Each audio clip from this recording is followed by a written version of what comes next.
Movie की शुरुआत होती है और हम एक लेडी को देखते हैं जिसका नाम लुइस बैंक होता है। ये अपनी बेटी के साथ खेल रही होती है जिसका नाम हैना था और कुछ टाइम के बाद उसकी बेटी को कैंसर हो जाता है और उसकी बेटी इस बीमारी की वजह से मर जाती है।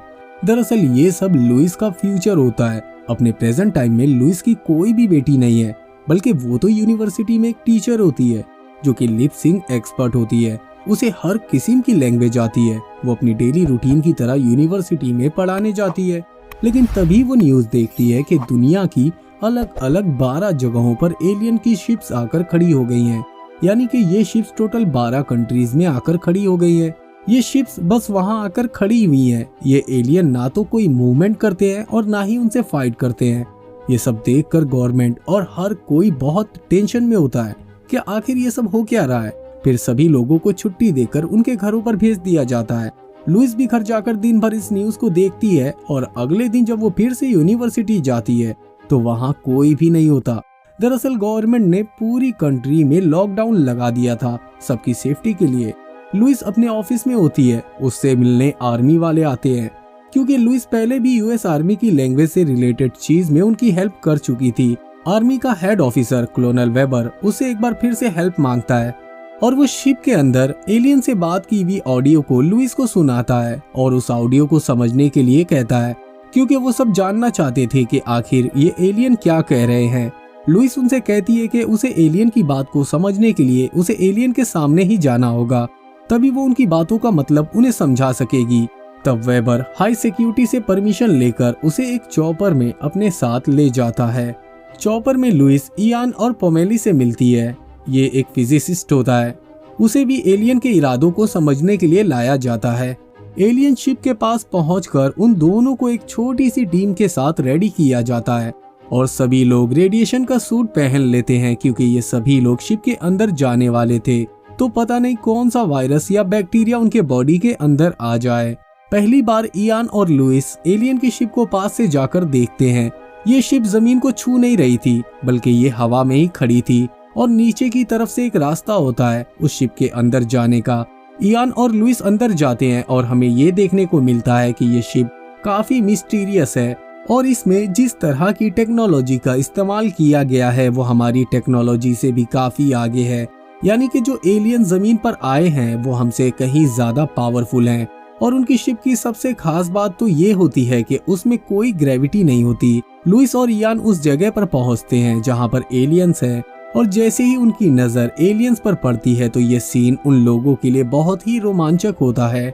आज से पहले उन्होंने कभी भी एलियंस को नहीं देखा था और इस वक्त हम सिर्फ एलियन के पैर को ही देख पाते हैं जो कि पूरे 7 होते हैं। लुइस उस शिप में पहली बार आई थी, इसलिए वो एलियन से कोई भी कम्युनिकेशन नहीं कर पाती और वहां से वापस चली आती है। लेकिन अगली बार जब लुइस उस शिप में जाती है तो वो पूरी तैयारी के साथ जाती है और अपने साथ एक व्हाइट बोर्ड लेकर जाती है। वो सबसे पहले बोर्ड पर ह्यूमन लिखकर उन एलियंस को बताती है कि हम इंसान हैं। लुइस के जवाब में एलियन भी एक सर्कुलर सिंबल बनाकर उसे दिखाते हैं। अपनी लैंग्वेज में वो कह रहे थे कि लुइस क्या चाहती है, यानी कि वो अपनी एलियंस लैंग्वेज का इस्तेमाल करके इंसानों से कम्युनिकेशन करने की कोशिश कर रहे थे।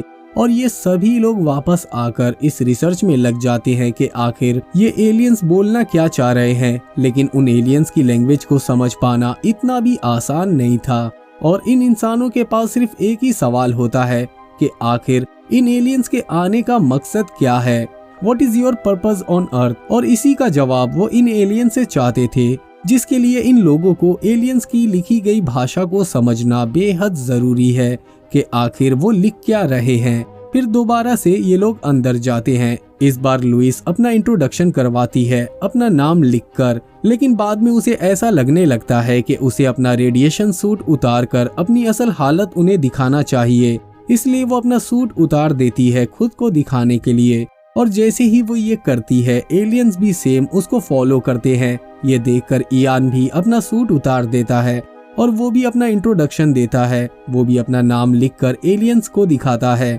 वो दोनों एलियंस भी अपने नाम को अपनी लैंग्वेज में लिख रहे थे, लेकिन इन्हें समझ में नहीं आता कि उन्होंने क्या लिखा है। इयान उन एलियंस के नाम एबर्ट और कोजेटो रख देता है। शिप से आने के बाद लुइस और इयान की बॉडी का फुल चेकअप होता है, लेकिन उनके अंदर किसी भी किस्म का वायरस नहीं पाया जाता। यानी कि ये दोनों बिना सूट के भी शिप में काम कर सकते हैं। अब लुइस दिन रात मेहनत करके इन एलियंस की लैंग्वेज को समझने में लग जाती है। पूरा 1 महीना इन्हें इस चीज में लग जाता है कि आखिर एलियंस चाहते क्या हैं। इसी दौरान हर रोज ये लोग शिप में जाते हैं, एलियन से बात करते हैं और वापस लौटकर उनके जरिए लिखी गई लैंग्वेज को समझने की कोशिश करते हैं। उनकी रिसर्च ऐसी ही चलती रहती है। दिन गुजरता रहता है। उनके साथ बाकी की कंट्री भी ये पता लगाने में लगी रहती है कि आखिर एलियन इस जमीन पर क्यों आए हैं। इस बात को समझने के लिए सारी कंट्रीज एक साथ मिलकर काम कर रही थी और वो हर एक इंफॉर्मेशन को एक दूसरे के साथ बांट रहे थे। जैसे जैसे वक्त बीत रहा था, लुइस को फ्यूचर की कुछ झलकियां दिखाई दे रही थी, लेकिन लुइस समझ ही नहीं पाती कि आखिर उसके साथ ऐसा क्यों हो रहा है। उस झलकियों में वो देखती है कि उसकी एक बेटी है और वो कैंसर से मर गई है। अब काफी टाइम हो चुका था एलियंस को अर्थ पर रुके हुए। दुनिया में हर कंट्री के आम लोग काफी डरे हुए होते हैं। उन्हें लगता है कि ये एलियंस बस सब कुछ खत्म करने आए हैं। अब लुइस से कहा जाता है कि इन एलियंस से इनका धरती पर आने का मकसद पूछो, जिस पर लुइस उनसे पूछती है कि एलियंस धरती पर क्यों आए हैं। लेकिन इस क्वेश्चन का आंसर जिस तरह से एलियंस देते हैं उनका मतलब ये होता है यूज वेपन। ऐसा रिप्लाई उनकी तरफ से देखकर सभी लोग दंग रह जाते हैं और सब यही मतलब निकालते हैं कि एलियंस फाइट करना चाहते हैं, क्योंकि वेपन यानी कि हथियार तो सिर्फ लड़ाई में ही इस्तेमाल होते हैं। लेकिन लुइस कहती है कि हम नहीं जानते कि एलियंस की लैंग्वेज में वेपन का मतलब क्या होता है। हो सकता है उनके लिए वेपन किसी और चीज के लिए कहते हों। लेकिन इस इंसिडेंट के बाद पूरी दुनिया में ये खबर फैल जाती है कि एलियंस लड़ना चाहते हैं। अब हर कंट्री टेंशन में आ जाती है। चाइना डिसाइड करता है कि अब वो एलियंस के अगेंस्ट हथियार से ही बात करेगा। वो एलियंस के शिप पर हमला करने के लिए रेडी होने लगता है। चाइना को देखते हुए दूसरी कंट्रीज भी लड़ने की तैयारी करने लगती हैं। सारी कंट्रीज आपस में अपना कांटेक्ट तोड़ देती हैं। सभी कंट्रीज अपने अपने तरीके से इस एलियन शिप से डील करने की ठान लेती है। इसी बीच लुइस और इयान की टीम भी 2 बम को फिट कर देते हैं शिप के अंदर, ताकि इन एलियंस को मारा जा सके। अब पूरी दुनिया में लड़ाई की तैयारी को देखकर लुइस को ऐसा लगने लगता है कि कहीं उससे कोई गलती तो नहीं हो गई एलियंस के जरिए दिए गए मैसेज को पढ़ने में। इसलिए वो दोबारा से उस शिप के अंदर जाती है। उनसे पूछती है कि यूज वेपन से उनका क्या मतलब था, जिसके आंसर में एलियंस बहुत छोटे छोटे सर्कुलर सिंबल बना देते हैं और बॉम्ब जैसे ही फटने वाला होता है वो एलियंस लुइस और इयान को शिप से बाहर फेंक देते हैं और ये दोनों उस बॉम्ब से बच जाते हैं। इस बॉम्ब के धमाके के बाद सारी एलियन शिप्स ऊपर चली जाती हैं। मतलब ये कि अब ये लोग इस एलियन शिप के अंदर नहीं जा सकते और उन सारे सिंबल्स को जो एलियन ने लास्ट मोमेंट पर दिखाए थे, इयान और लुइस उसे समझने की कोशिश करते हैं, जिससे वो ये नतीजा निकाल पाते हैं कि एलियंस के मैसेज को समझने के लिए सारी कंट्रीज को फिर से एक साथ होना पड़ेगा और तभी पता चल पाएगा कि वो अर्थ पर क्यों आए थे। लेकिन यहाँ तो सारी कंट्रीज ने एक दूसरे से अपना पूरा कांटेक्ट ही खत्म कर दिया था। कोई किसी से बात ही नहीं कर रहा था। लुइस को इसी बीच विजन आने लगते हैं कि वो शिप के अंदर है और उसके लिए एक छोटी शिप आ रही है। लुइस जब बाहर जाकर देखती है तो सच में उसके लिए एक छोटी सी शिप आती है। वो शिप में बैठकर चली जाती है। वो शिप उस बड़ी सी शिप के अंदर चली जाती है। अब लुइस को एलियन अपने सामने दिखाई देने लगते हैं, जिसमें वो एलियंस लुइस को बताते हैं कि उसका साथी बॉम्ब वाले विस्फोट में मर गया। यहाँ हम देखते हैं कि लुइस उस एलियन के रिटन मैसेजेस को आसानी से पढ़ लेती है और वो समझ जाती है कि वो एलियन क्या चाहते हैं। वो एलियन लुइस से कहता है कि लुइस इज वेपन, लेकिन लुइस को समझ में नहीं आता कि मेरे पास कौन सा हथियार है। तब वो एलियन उसे समझाता है कि 3000 साल बाद उन एलियंस की इंसानों से लड़ाई होगी और उस वक्त लुइस इंसान और एलियंस के बीच हो रही जंग को रोक सकती है, क्योंकि लुइस फ्यूचर देख सकती है। फिर वो एलियन वहाँ से चला जाता है और ये दोबारा से अपनी जगह पर लौट आती है। लेकिन लुइस को अभी तक ये समझ में नहीं आ रहा था कि उसके साथ ये क्या हो रहा है और वो एलियन उसे क्या बता रहा था। लेकिन उसे बार बार अपनी बेटी के विजन्स आ रहे थे। यहाँ हमें समझ में आ जाता है कि आखिर लुइस के साथ ऐसा क्यों हो रहा था। दरअसल लुइस एलियन की लैंग्वेज को समझने में इस कदर गहराई में चली गई थी कि उसके दिमाग में बहुत कुछ चल रहा था। जैसा कि वो एलियन पास्ट, प्रेजेंट और फ्यूचर को देख सकते थे। जैसे कि उन्होंने बताया कि लुइस आने वाले 3000 साल के बाद मदद करेगी, इसी तरह लुइस के साथ भी हो रहा था। वो भी अपना पास्ट, प्रेजेंट और फ्यूचर सब देख रही थी। यानी कि अभी लुइस अपने प्रेजेंट में है, उसकी तो अभी शादी भी नहीं हुई, लेकिन फ्यूचर में उसकी शादी होगी और उसे बेटी होगी और वो कैंसर से मर जाएगी।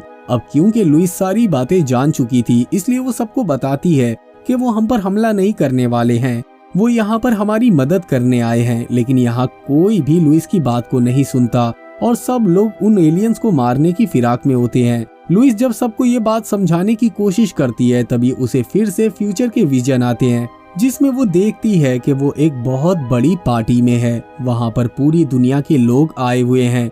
वो सारे लोग इस बात का जश्न मना रहे हैं कि उन्हें अब इन एलियन से कोई खतरा नहीं है। साथ ही लुइस ये भी देखती है कि चाइना के जनरल उसके पास आए हैं। वो उसका शुक्रिया अदा करते हैं और ये बताते हैं कि यहाँ आने का उनका सिर्फ एक ही मकसद था कि वो लुइस से मिल सके। वो लुइस के शुक्रगुजार हैं कि लुइस ने 1.5 साल पहले उनके प्राइवेट नंबर पर उन्हें कॉल किया था और उन्हें ये बात बताई थी जो उनकी वाइफ ने मरते वक्त कही थी। उसके बाद उसने उन्हें इस चीज के लिए कन्विंस कर लिया था कि वो एलियंस हम पर हमला नहीं करेंगे। ये सब सुनने के बाद लुइस उनसे कहती है कि मेरे पास कभी भी आपका प्राइवेट नंबर नहीं था। तब वो उसे अपना प्राइवेट नंबर देते हैं और कहते हैं कि अब तुम्हें मेरा प्राइवेट नंबर पता है। इस चीज को देखते ही लुइस समझ जाती है कि उसे अब क्या करना है। उसके बाद वो चाइना कॉल करती है और जनरल से सारी बातें उन्हें बता देती है जो उसने विजन में देखी थी, और वो उन्हें कन्विंस कर लेती है कि वो एलियंस पर हमला ना करें। चारों तरफ ऐसा ही माहौल बन गया था कि सब एलियंस को मारना ही चाहते थे। सारी कंट्रीज जो कि सबसे पहली कंट्री हमला करने वाली है वो है चाइना। चाइना के हमला करते ही दूसरे मुल्क वाले भी उन एलियंस पर हमला करने लगेंगे। लुइस ये सारी बातें फोन पर कर रही होती है। तभी वहाँ मौजूद सिक्योरिटी गार्ड लुइस की तरफ गन तान देते हैं। उन्हें लगता है कि लुइस कोई चाल चल रही है। वो उसे गोली मारने की धमकी देते हैं और कहते हैं कि वो जल्दी उस मोबाइल को नीचे रख दे। लुइस के साथ उस वक्त इयान भी होता है और लुइस वो सारी बातें उसे बता देती है। लुइस के ये कहते ही हमें देखने को मिलता है कि चाइना ने हमला करने का इरादा बदल दिया है। चाइना के ऐसा करते ही बाकी की कंट्री भी हमला करने का इरादा छोड़ देती है। उसके बाद हालात धीरे धीरे काबू में आने लगते हैं और अफरा तफरी का माहौल खत्म हो जाता है। उसके कुछ दिनों के बाद एलियंस भी धरती से वापस चले जाते हैं और वक्त ऐसे ही बीतते चला जाता है और हम देखते हैं कि लुइस ने एक किताब लिखी है और ये किताब है एलियंस की लैंग्वेज पर, जिसे पढ़ने के बाद लोग एलियंस की लैंग्वेज को समझ और पढ़ सकते हैं। लुइस ऐसा इसलिए करती है क्योंकि एलियंस ने उससे ऐसा करने को कहा होता है कि वो इस गिफ्ट को देने के लिए जमीन पर आए हैं। 3000 साल बाद उन्हें इंसानी मदद चाहिए। लुइस ने इस किताब को इसलिए लिखा है ताकि वो लोग इस लैंग्वेज को समझ सकें और ये लैंग्वेज उस टाइम तक जिंदा रहे जब एलियंस लौट कर आएंगे। उसके बाद हमें देखने को मिलता है लुइस को फिर से फ्यूचर के विजन आते हैं, जिसमें उसे पता चलता है कि थोड़े दिनों के बाद उसकी शादी इयान से होगी और उसके बाद उनकी एक बेटी होगी। लेकिन उनकी बेटी को छोटी ही उम्र में कैंसर हो जाएगा और उनकी बेटी की मौत हो जाएगी। जैसा कि हमने मूवी के शुरू में देखा था, लुइस इयान को बताएगी कि उसे ये सब पहले से पता था कि उनकी बेटी के साथ ऐसा होने वाला है। ये सब जानने के बाद भी लुइस ने इयान से शादी की, अपनी बेटी को दुनिया में आने दिया। ये सब जानकर इयान उससे नाराज हो जाएगा और उसे छोड़कर चला जाएगा। लेकिन प्रेजेंट में लुइस को अपने फ्यूचर के बारे में सारी बातें पता है, लेकिन फिर भी वो इयान से शादी करती है क्योंकि उसे पता है कि वो फ्यूचर देख तो सकती है लेकिन उसे बदल नहीं सकती। और इसी के साथ ये मूवी यहीं पर खत्म हो जाती है। दोस्तों, अगर आपको हमारा ये वीडियो पसंद आया हो तो वीडियो को लाइक करके चैनल को सब्सक्राइब कर दें और हाँ, बेल आइकॉन के बटन को दबाना ना भूलें। फिर मिलेंगे अगले वीडियो में। जय हिंद।